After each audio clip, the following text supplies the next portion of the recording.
Hey guys, it's the Metalblade 5. So E3 just happened, and I'd always planned to make this video because it's now as much of a yearly tradition as E3 itself, but I've gotta be honest, I found this year's E3 to be pretty underwhelming. Only because there wasn't that much stuff shown that interested me. Sony didn't have a conference this year, Ubisoft didn't have anything that piqued my interest aside from Watch Dogs Legion, which I didn't get to see much of, and a lot of Nintendo's Direct was admittedly things that didn't get me very excited, although theirs was the best in my opinion. Of course, I don't have anything to say about Microsoft's conference either, because I don't have an Xbox One. Halo Infinite was the only thing that interested me that was shown, but I'm not going to buy the most expensive console for one game, and not even Keanu Reeves can make me know what Cyberpunk is about. So this will probably be a much shorter video compared to last year's, and that's everything I could think of to say in this intro. Surprisingly, it was Square Enix that had the most stuff relevant to me after Nintendo, with the first being a release date for the Final Fantasy VII Remake, the 3rd of March 2020, assuming it doesn't get delayed. I talked a bit about the 7 Remake quite a long time ago, but I've always had an interest in it mainly because I wanted to see how good 7 is considering it's the most iconic and popular one. The only downside being that I really need to finish 15 before it comes out because I've been wanting to finish it for a long time, but I just keep forgetting, which is why I'm only like 20% through the game. There are some people bothered by the 7 Remake being episodic, but it doesn't really bug me as long as the game is good. The other major part of the remake trailer was that they revealed Tifa, and she's always been a big concern of mine, as ever since the remake got announced, there's been SJWs demanding for her design to be changed because they can't handle women naturally having large breasts. Well, her outfit is the same, aside from some small tweaks, but I've noticed her boobs are smaller, and I hope that was purely up to Nomura's choice and wasn't influenced by those SJWs. The other game they showed was their Avengers minus Hawkeye game, which they teased like 5 years ago, and this is the first time we've heard of it since. The only reason I even remembered this was because I believe there was an IGN video discussing it. Much like the E3 as a whole, I was honestly kind of underwhelmed by this game's reveal. For one, they didn't show any gameplay, which gives me no idea on how it will play, and that's the most important factor of a game. They mostly focused on the story, which, while appearing to be quite serious with Captain America dying and the Avengers being considered a threat, it doesn't mean much if the gameplay isn't fun. The only mention of gameplay they had was that it was an online game. Those usually don't appeal to me, so it left me not expecting much for a game I didn't even have any expectations for to begin with. Before Nintendo's Direct aired, Namco ended up being an unexpected player in this game of trying to catch my attention by revealing a new Tales of game. Tales of Arise. It was more of a teaser trailer, so there wasn't much gameplay shown, at least not enough for me to form a full opinion on, and only got a glimpse of what the overall plot is about, but it seems very interesting. I'm quite surprised by the change in art style with being a cross of the usual anime look and more realistic looking graphics. Similarly to the Final Fantasy VII Remake, this just shows that I really need to finish at least Vesperia, because I'm currently up to the part after defeating the insect boss in the forest where you get Raven, so I've still got a lot to go through. Before Tales of Berseria came out, I was considering getting that, but its release just went completely past me, so I was intending to play Berseria after finishing Vesperia, but Arise throws a spanner in the works now. So on to Nintendo's Direct. Okay, the next DLC character for Smash Bros. Is it gonna be that Erdrick guy from Dragon Quest that I keep hearing about? Oh yeah, it's totally Dragon Quest, because I believe there's like a horse riding scene in Dragon Quest XI.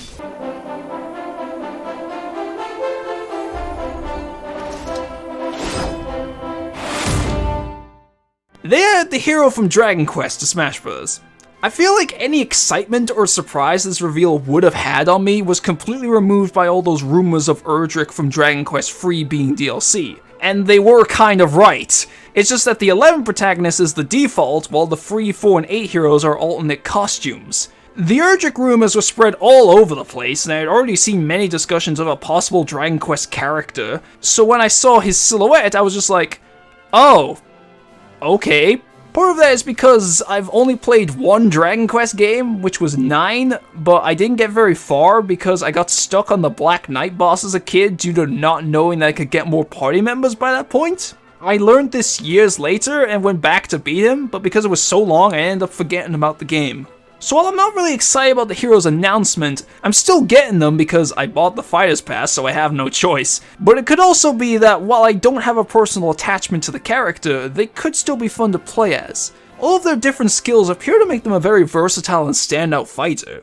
Initially, I thought that they were using a pop-up menu to select attacks, which seemed like an interesting idea to me, but I realized that was probably edited in for the trailer. I can't wait to see how little Dragon Quest music gets added due to Square Enix being super stingy.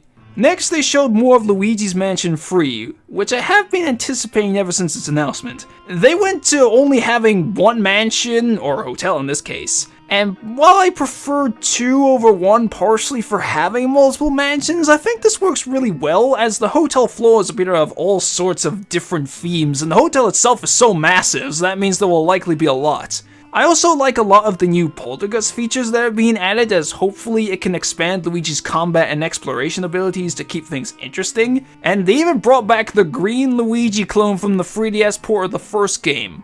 Or the new Echo Fighter, as I jokingly called him due to everybody making the most absurd clone character ideas. They also brought back the Frill Tower, as it was called in the British version of 2, which is a mode I played a ton of times, so it seems like I'll be sticking with Free long after it comes out. Then there was a little bit of the Link's Awakening remake. I never got the chance to play the original game, so I'm interested in playing this when it comes out. I already know what happens in Link's Awakening, so I don't have much to say. They trolled me with that make your dungeon mechanic because I thought it was going to be a Zelda Maker kind of thing in which you could share them online, but they're just for you to speedrun, which is kind of easy when you know the room layout. But a game where I don't know what's going to happen in is Fire Emblem Three Houses, where we finally got more details on the story. I was worried that the school setting would hamper the plot, but that doesn't seem to be the case as it looks pretty dark. I got the impression that there was some sort of time travel based on this line from the trailer. Both sides of time are revealed to you. But I see everyone saying it's just a time skip, so maybe I've misinterpreted this. Regardless, the three houses are at war with each other in the future, and Dimitri has become a bloodthirsty maniac because I guess he realized how shitty his hairdo was. I don't think I have any reservations about this game anymore. I'm so looking forward to it, so can it be July already? I really want to know how the story plays out. Next was Daemon X Machina, which was a painful reminder that I should have played the demo for it. I intended to do so and completely forgot, so I missed out on getting a feel of how this game plays to help me fully decide on if I wanted to get it. I do want it, because it looks cool, and I did hear that the demo was pretty good, but man, it would have been so much better if I wasn't lazy. Because the trailer went by so fast that I initially forgot they showed this. Moving on, they briefly went over Pokemon Sword and Shield. Oh boy! I've been constantly receiving comments from people demanding me to give my thoughts on these games ever since they were announced. I was intending to do a reaction in a nutshell video for the reveal direct, but I found out that the Pokemon Company was taking down a lot of reaction videos, so I had to scrap it. Acknowledging the elephant in the room, the region is based on the UK. I wanted them to do this for a long time, and even made a video about it, so I was super happy when watching the reveal trailer just for that. I even feel like a genius when I can spot all the possible UK references on the Galar map. Also, I want to point out that I called the grass starter being a monkey in my UK region video. My idea for a grass type starter would be a gorilla Pokemon, which may possibly start out as a monkey. And it looks like there's going to be a dark type gym, which I also suggested. As for what they showed at E3, there was a demo where people got to play through the water gym and challenge the gym leader. At least it wasn't against babyface Macho Man. I was glad to see that they have the usual gym setup before challenging the gym leader in the football stadium, cause I was concerned that all the gyms would just be gauntlets of trainers before the leader. I wanted to see how Dynamax, which sounds like a Viagra drug, would be executed, cause I also had a concern that the mechanic might be overpowered and could lead to all the gym leaders being unfairly challenging or boiling down to just using Dynamax when they do. But I haven't seen a single video that shows Nessa being defeated.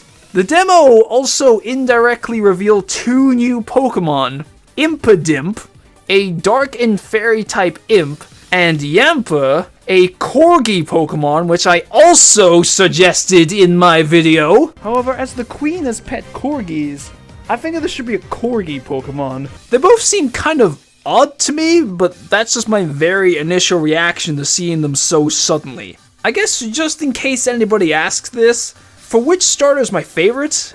That would be Sobble, but as always, the final evolution is the deciding factor for me. Also, I love Corviknight. It looks so badass. It's like the Red Eyes Black Dragon of Pokemon.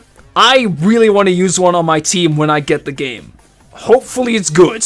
And for which version I'm getting, that would be Sword, because I prefer Zacian's design, which is kind of ironic as beforehand I was actually considering getting Shield just because of Shield Hero. While this next game didn't really interest me, I kind of have to talk about it because it is Zelda related. Cadence of Hyrule. The only reason I know about Crypt of the Necrodancer is because of the Runaway Guys Coliseum. I think the Zelda collaboration is interesting, but rhythm games aren't my thing.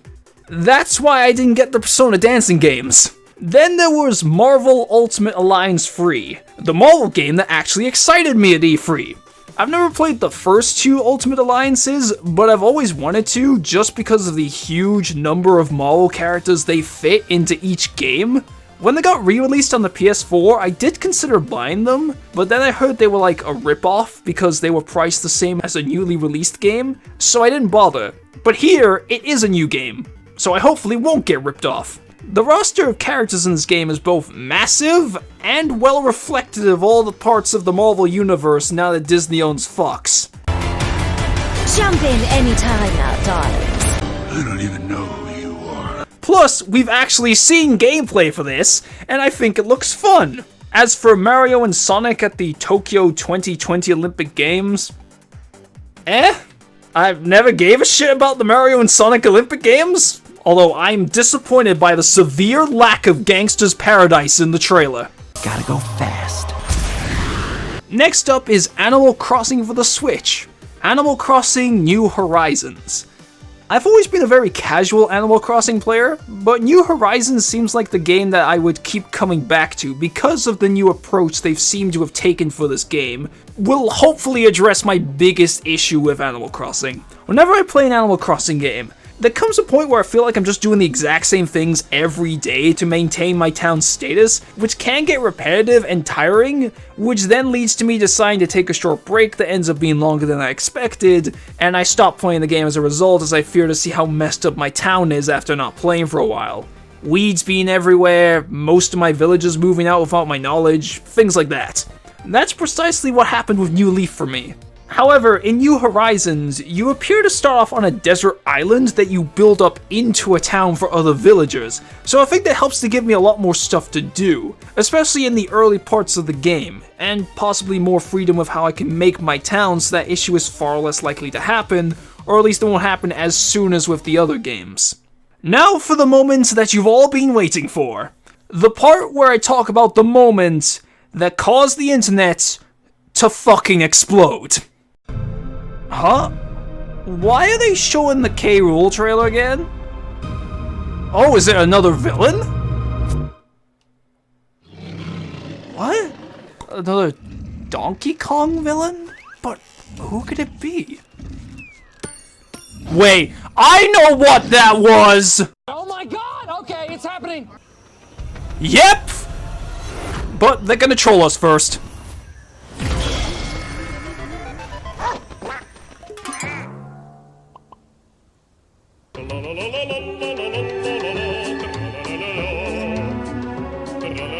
I'm about to end this man's whole career. Hello, boys! I'm back! Banjo-Kazooie are in Smash Brothers. Funnily enough, I actually somewhat discussed this possibility in my Joker Classic Mode video, so to repeat what I said there, I've never played any of their games, and I've honestly never had an interest in their games, so personally I wasn't very hyped about this announcement, but I am happy for all the people that wanted them, as I believe they've been requested since Melee. Out of all the candidates for a Microsoft character, Master Chief was the only one I would have wanted to see, but I know that would never happen. However, I do think that Banjo-Kazooie are objectively the best choice due to their sheer level of fan demand and because they used to be owned by Nintendo. As for their moveset, It feels like a pretty standard moveset, but a lot of those moves do make sense from what I know about them. But their model looks a little off to me. I can't put my finger on why I feel that way, but they are still under development, so this could change later. Much like the hero, while my feelings are nowhere near the level of freaking out as all the reaction videos out there, they could still be fun to play as. They'd have to add the most insane, out there, and specifically appealing to me choice to even match the hype I had when Joker was revealed. I'm talking like Waluigi actually being DLC, although I know that also won't happen. Finally, they showed what I initially thought was more DLC for Breath of the Wild, but no, it's actually a straight up sequel. It isn't the most surprising thing for me, because I did hear that apparently Monolith Soft were developing a Zelda game, and that Aonuma said the Breath of the Wild approach would be the norm for future Zelda games, or something along those lines. But it's not often that we get an outright sequel to a Zelda game, so rejoice! It was a brief teaser of the game, but it suggests that it's going to be as dark, if not more, than Breath of the Wild, due to this dark, undead power coming from what looks like Ganondorf's corpse? Now they just need to take the Fire Emblem Heroes approach of adding Skrillex music when everything gets super dark and death-related. So yeah, I'm very interested to see more of this in the future, although that might be some time, as the teaser simply said it was in development. So that was everything I wanted to talk about at this year's E3. While I did think the event as a whole was kind of underwhelming due to the lack of games that piqued my interest, what they did show, though, was really good for the most part, so I'm eagerly anticipating the release of said games. But first, I need to wait for and then play Super Mario Maker 2, as there are 2 level ideas I really want to do, and I gotta be fast so that nobody beats me to one of them.